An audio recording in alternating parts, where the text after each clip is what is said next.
South ఇండియాలోనే biggest sorry store మన Varahi silks మన విజయవాడ ఎంజీ రోడ్లో డిసెంబర్ 4వ తారీఖున ఘన ప్రారంభం. నమస్తే, వెల్కమ్ టు సుమన్ టీవీ. ఆంధ్రప్రదేశ్ని ప్రస్తుతం స్క్రబ్ టైఫస్ వ్యాధి కలవరపెడుతోంది. ఒక చిన్న పురుగు వల్ల ఇది వస్తుంది. అయితే ఆంధ్రప్రదేశ్లో 26 జిల్లాల్లో ఈ కేసుల సంఖ్య పెరుగుతోంది. ఆంధ్రప్రదేశ్ వైద్య ఆరోగ్య శాఖ కూడా పూర్తిగా అప్రమత్తమైంది. ఎక్కడికక్కడ టెస్టులు కూడా చేస్తున్నటువంటి పరిస్థితి. ఈ స్క్రబ్ టైఫస్ ఏంటి, దీని గురించి పూర్తి సమాచారం తెలుసుకునే ప్రయత్నం చేద్దాం. లైవ్ కాల్లో ప్రస్తుతం జాయిన్ అయ్యారు ప్రముఖ వైద్యులు, జనరల్ ఫిజిషియన్ డాక్టర్ పాపారావు గారు. వారితో మాట్లాడదాం. పాపారావు గారు నమస్కారం సార్. నమస్తే అండి. పాపారావు గారు, ఈ స్క్రబ్ టైఫస్ ఏంటి సార్, దీని గురించి డీటెయిల్స్ ఇవ్వండి. స్క్రబ్ టైఫస్ అంటే ఇది ఒక టైఫస్ ఫీవర్స్ అనే ఒక ఎంటిటీ ఉంది. అందులో ఎపిడెమిక్ టైఫస్, ఎండమిక్ టైఫస్, అలాగే స్క్రబ్ టైఫస్ అనేది ఇది ఒక టైఫస్ ఫీవర్స్ అంటాం. ఇది ఒక ఓవరాల్ గా ఒక గ్రూప్ ఆఫ్ ఫీవర్స్. సో ఈ స్క్రబ్ టైఫస్ అనేది caused by A Rickettsia bacteria. దాన్ని రికెట్సియల్ బ్యాక్టీరియా అంటాం.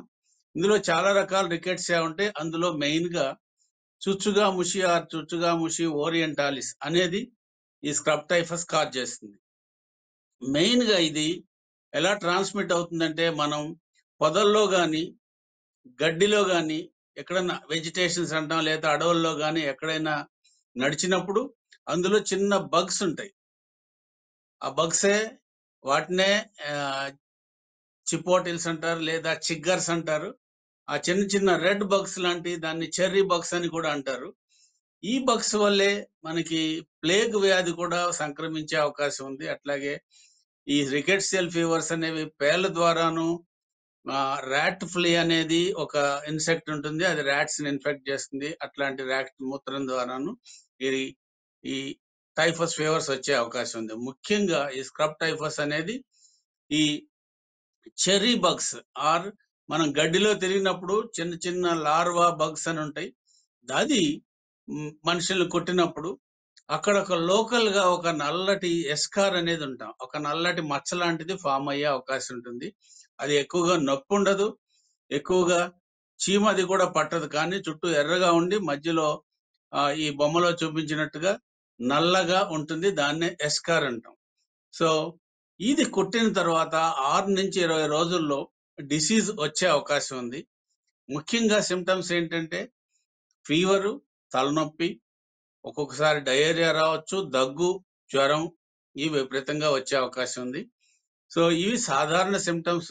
మిగతా వైరల్ ఫీవర్స్ కానీ, టైఫాయిడ్ కానీ ఈ ఫీవర్స్ లో ఎలా మొదలవుతుంది, ఇది కూడా అలాగే మొదలవుతుంది. అయితే ఈ ఎస్కార్ ఎక్కడైతే ఈ పురుగు కుట్టిందో ఆ కుట్టిన చోట నల్లటి మచ్చ ఉంటే అది ఎక్కువగా ఉపయోగంగా ఉంటుంది మనకి. సిమ్టమ్స్ వైరల్ ఫీవర్స్ తో పోల్చుకుంటే ఇదేమన్నా ప్రాణాంతకమా సార్? మిగతా వైరల్ ఫీవర్స్ తో పోల్చుకుంటే ఇదేమన్నా ఇబ్బంది పెట్టే అవకాశం ఉందా? ప్రాణాల మీదకి వచ్చే అవకాశం? ఖచ్చితంగా అండి. ఇది బ్యాక్టీరియల్. అయితే ఇది సరైన టైంలో గుర్తించకపోయినట్లయితే ఖచ్చితంగా ఇది ఆర్గాన్స్ ఎఫెక్ట్ చేస్తుంది. ముఖ్యంగా దీనివల్ల ఎక్కువగా న్యూమోనియా వచ్చే అవకాశం ఉంది. బ్రెయిన్ ఫీవర్ కానీ దాన్ని ఎన్సెఫలైటిస్ అంటాము. అలాగే హార్ట్ ఎఫెక్ట్ అయ్యే అవకాశం ఉంటుంది, మయోకార్డైటిస్ అంటాము. అలాగే లివరు, కిడ్నీస్ ఇలాగ ఎఫెక్ట్ అవ్వచ్చు, ఇది ఆర్గాన్ డ్యామేజ్ అంటాం. సో ఇలాంటి ఎఫెక్ట్ అయినప్పుడు దానివల్ల సీరియస్ కాన్సిక్వెన్సెస్ వచ్చే అవకాశం ఉంది. ప్రాణాంతకంగా కూడా అయ్యే అవకాశాలు చాలా ఎక్కువ ఉన్నాయి. సో మోస్ట్ ఇంపార్టెంట్ ఏంటంటే సరైన టైంలో దీన్ని కనుక్కోవాలంటే మనకి దాని మీద ఒక అవగాహన ఉండాలి, దాని మీద ఒక సస్పెషన్ ఉండాలి. ఇది అవునా కాదా? మనం ఎప్పుడు ఎక్కువగా ఇది వైరల్ ఫీవరా, మలేరియానా, టైఫాయిడా, ఇంకొకటా చూస్తాం. ఈ టైఫస్ ఫీవర్స్ అనే దాన్ని కొంచెం వైద్య రంగంలో కూడా అంత దృష్టిలో పెట్టుకోరు ఎక్కువ మంది. ముఖ్యంగా హైదరాబాద్ కానీ చుట్టుపక్కల వ్యవసాయదారుల్లో కానీ ఎవరైతే బయటికి వెళ్తారో, ఎవరైతే గడ్డిలో ఎక్కువ తిరుగుతారో వీళ్ళకి ఎక్కువ వచ్చే అవకాశం ఉంది. అయితే ఇది మనిషి నుంచి ఇంకొక మనిషికి అంటుకోదు, కేవలం ఈ బగ్స్ ద్వారానే అంటుకుంటుంది. సో దీని కాంప్లికేషన్స్ మనం అనుకున్నట్టు న్యూమోనియా, బ్రెయిన్ ఎఫెక్ట్ అవటం, ఎన్సెఫలైటిస్, అట్లాగే myocarditis, organ damage like liver and kidney damage ఇట్లాంటివి జరిగినప్పుడు ఇంకా దాన్ని గుర్తించకుండా నెగ్లెక్ట్ చేసినట్లయితే ఇది తీవ్రమైన ప్రాణాంతకమైన డిసీజ్గా మారే ఇప్పుడు అవకాశం ఉంది. ఎందుకని సార్ ఎక్కువగా కనిపిస్తున్నాయి ఈ కేసులు? ఇప్పుడు ఎక్కువ రావడానికి కారణం ఏంటి? 26 జిల్లాల్లో ఎక్కువగా వస్తా ఉన్నాయి. ఈ టైంలో రావడానికి ఏంటి రీజన్? యూజువల్గా ఇవన్నీ కూడా పెరినియల్ డిసీజెస్ అండి. 24 అంటే 12 మంత్స్ కూడా ఉంటాయి. కానీ ఒక్కొక్క టైంలో ఎప్పుడైతే ఈ బగ్స్కి అనుకూల పరిస్థితులు వస్తాయో, ఎట్లాగే డెంగ్యూ ఫీవర్ ఇయర్ మొత్తం ఉంటుంది. కానీ వర్షాలు వచ్చి తగ్గినప్పుడు ఎక్కువగా ప్రబలే అవకాశం ఉంటుంది. అట్లాగే ఇది కూడాను ఆహ్, ఈ బగ్స్‌కి అనుకూల పరిస్థితులు ఉన్నప్పుడు ఎక్కువగా వర్షాలు వచ్చి తగ్గిన తర్వాత వెజిటేషన్ అది పెరిగి ఈ లార్వాస్ ఈ ఈ ఆహ్, ఈ బగ్స్ ఇవన్నీ దోమలు లాంటివి ఇవన్నీ కూడాను వెజిటేషన్స్‌లో పెరిగినప్పుడు అప్పుడు నడిచినప్పుడు ఈజీగా వచ్చే అవకాశం ఉంటుంది. సో, ఇది కేవలం బగ్స్‌కి అనుకూల పరిస్థితులు ఉన్నట్లు మనం అనుకోవచ్చు.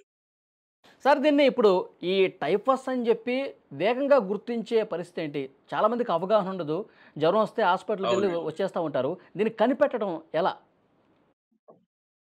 మొదటిది ఇది మనం దృష్టిలో పెట్టుకోవాలి. టైఫస్ అయ్యే అవకాశం ఉందా? రెండోది ఈ ఎస్కార్ మనమైతే ఎక్కడైతే కుట్టిందో అక్కడ నల్లటి మచ్చ ఉంటే అది కొంతవరకు ఉపయోగపడుతుంది. ఎక్కువగా నల్లటి శరీరం ఉన్నప్పుడు అది గుర్తించే అవకాశం తక్కువ ఉంటుంది. తర్వాత కొన్ని టెస్ట్‌లుంటాయి. ఈ టెస్ట్‌లు కొంచెం కాంప్లికేటెడ్ టెస్ట్‌లు. పీసీఆర్ టెస్ట్ అని, బ్లడ్ కల్చర్ టెస్టు ఇలాంటివున్నాయి. అట్లాగే 5-6 రోజులు అయిన తర్వాత సాధారణంగా మొదటి 3, 4 డేస్ చాలా మంది వెయిట్ జేస్తారు.